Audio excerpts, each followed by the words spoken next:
Hi, I'm DJ Billy Nasty. Me and Keith, we're residents. We've done all six of them, so I've been at every single one. It's always been the highlight of my year for the last 6 years consecutively running. But they just seem to get better and better, and the lineups have always been really strong, really open-minded. And over the 5 years, I've seen some amazing acts, some really good stuff. What do you think of the new venue? Oh, it looks fantastic. I haven't been down there yet. I was speaking to George last night and he said he's been on site and he's really excited about it. I mean, it looks fantastic. Also, you know, the Stubnits, I've never played on the boat before, so I'm kind of looking forward to on the Saturday when me and Keith play as RadioNasty on Stubnits, so that should be quite interesting as well. I think a lot of people, when it was first announced that it was going to be in London, and there wasn't like accommodation or chalets there, which is, you know, had always been, you know, a lot of people found that a big part of the festival. Whereas I think it seems to me to be the logical step to move to London, you know, rather not just because I'm a Londoner and selfishly I live here, but I feel that it's starting to become like kind of England's Sonar. You know, it's very open-minded, it's always very cutting-edge lineups and stuff, so I think that it's a perfect place for it. I mean, obviously other people who are travelling down will have to sort out accommodation, but you know, if you go to any festival, you know, you normally have to sort out accommodation of one sort or another. What have you got planned for your set? Well, not really much, because it's kind of hard to say, because on the Friday I play, you know, on my own, and I know that I'm in between Snoop, Dogg and Richie Hawtin, so it's kind of quite mad to know how to play it, but yeah, how do you bridge that gap? Yeah, it's kind of, you know, I've kind of been thinking about it. I haven't really decided yet. You know roughly what you're going to play, but I think you need the right kind of record with a nice intro, with a bigger intro, so that by the time that builds in and the faster bass drum comes in, everyone's climatized to a different tempo. But I mean, it's a really good slot. You know, on the Friday I'm in the main room between Snoop and Richie. I just laugh every time I say it, really, because it is quite surreal. And then on Saturday, like I said earlier on, me and Keith are playing on a Stubnit. So I'm kind of, when me and Keith play, we play more electro and stuff like that, and we play together, you know. And this time we've got some special kind of things, like we're going to do 4 decks and some effects, and we've got a mixer there, so we're kind of stepping it up a level. But normally when me and Keith play, we either do like half hour each, half hour on, but recently over the last few gigs we've been doing 2 records each, which is nice, and it's kind of, we bounce off each other, and you know, we seem to have enjoyed that more. But for this year with the RadioNasty, where we're going to attempt to do something a bit more than that. How did it come about, you and Keith working together?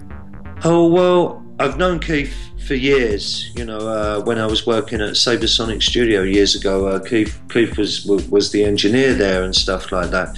And I'd often see him at Bloc and other places. And I think that we was working together in Reading, where Keith was living at the time. And we just, you know, was buzzing about music and about electro. I mean, we say that we bonded over our love of booze, bass and birds. So, you know, but I've known Keith for ages. He's super talented. So, you know, as soon as he suggested that we should work together, you know, I jumped at the chance. And you're working together in the studio as well? Yes, yeah. We recorded under the name RadioNasty. So far that we done the first release on Craig Richards, the Nothing Special label that come out. That was called Radio 1 and Radio 2. Radio 3 was an electro track that come out on the EPM compilation. And also me and Keith have releases for my labels Electrix and Tortured, which I'm in the process of re-releasing and accumulating releases for, and we should be blasting off after the summer for about September, October. What's sparked them coming back to life? Tortured run for 10 years and Electrix run for 5 years, and then as the digital kind of boom started to get bigger, and we started selling less and less units. I got a bit kind of dissatisfied with running a record label, and I decided to kind of wind it down, but that was like 6-7 years ago.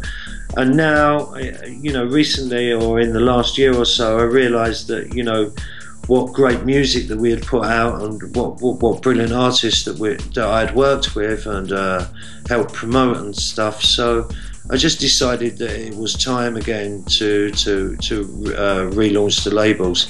I also think that techno, electro and vinyl records seem to be having a bit of a comeback recently. I think people are starting to bore of sterile digital kind of sounds and minimal music. It seems that like everybody now is looking for a new thing, and I sense that there's a real buzz about them three again. It does feel like techno's on a bit of an upsurge again, doesn't it? Yeah, definitely. I mean, you know, techno was really big and stuff like that, and then, you know, and electro seemed to be really big, you know, have a bit of a following, but then the whole minimal digital thing seemed to kind of steal its thunder. A lot of the techno boys now have obviously been influenced by the minimal sound, and now make stuff that's slightly slower and more shuffly and funky. But I still feel that there are people like Surgeon and Ben Sims and who have stuck to what they do and what they did, and they're still really popular. So I do think that it's time for techno and electro to have another bite of the apple. What have you got lined up for the labels? The first release on Tortured will be by DJ Rolando. The second EP will be by RadioNasty, and we've got 2 killer mixes by Ben Sims. I've spoke to the Advent, Inigo Kennedy and Oliver Ho about doing stuff, and they're all bang up for that. But at the moment, Tortured's only got 2. Electrix, we've got a RadioNasty EP with Scape 1 and Transparent Sound remixes, a killer LP by Carl Finlow, another EP by Sync24, and a double LP by Escape 1. So I've got 4 already lined up for Electrix. You know, it sounds vain of me to say, but Tortured and Electrix at the time, it was they were a who's who of the cutting edge of European techno. We used to put out stuff by Advent and Carrie Leckerbusch, Adam Bayer, Marco Carola, Umek and stuff like that. On Electrix, we was lucky enough to put out stuff by Carrie, Advent, Umek, Keith Tucker and Max Durante, you know, so I always, you know, tried to kind of run a Class A operation.